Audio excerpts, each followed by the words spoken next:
వార్తా విశేషం ఇప్పుడు చూద్దాం. తీసుకుంటూ జరుగుతుంది.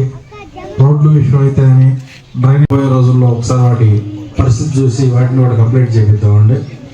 లేకపోతే గ్రామానికి సంబంధించి మనం ఎంత రిలీజ్ చేశారు గతంలో, ఎందుకు కన్స్ట్రక్షన్ జరగలేదో తెలుసుకోండి. చదువుకోగలిగితే అంత త్వరగా చదువుకునేటట్టు చూడండి.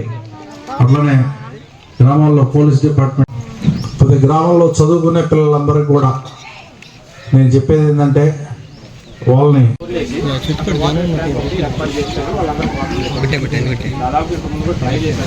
చెరువులు లేవా గ్రామంలో?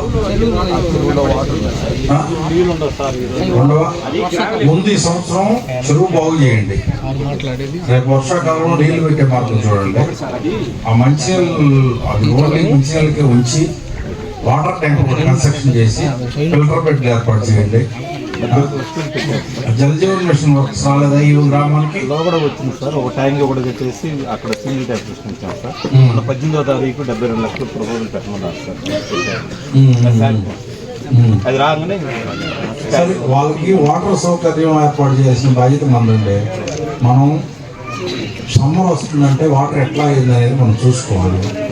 ప్రజలు వాళ్ళు అడిగిందాక మనం కనీస అవసరాలు, కరెంట్ లైట్లు, రోడ్ల మీద లైట్లు, వాటర్ ట్యాప్లు, అవి కనీస అవసరాలు వాటిని మనం తీర్చాల్సిన బాధ్యత. లేదా ఆల్టర్నేషన్ ఏదో చూడాలి. లేనప్పుడు చెరువులు పొడిగి పెట్టడం, నీళ్ళు నిల్వ చేయడం, ట్యాంకులు పెట్టడం, వాటర్ ట్యాంకులు పెట్టడం, ఫిల్టర్ బెడ్లు పెట్టడం, దాని ద్వారా నీళ్ళు వచ్చినట్టు చూడటం. ఎంత ఈ మన గ్రామం జనాభా ఎంత? 2000. ఎన్ని ఇళ్ళు ఉన్నాయి? 600 ఇళ్ళు. 600 ఇళ్ళకి వాటర్ సప్లై చేయలేకపోతే ఎట్లా?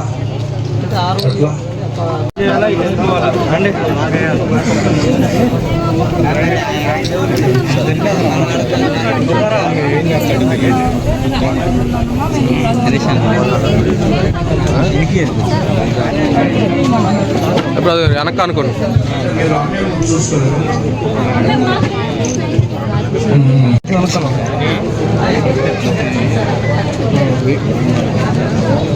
నేను కరెక్ట్గా వస్తాను, అందరూ వస్తారు.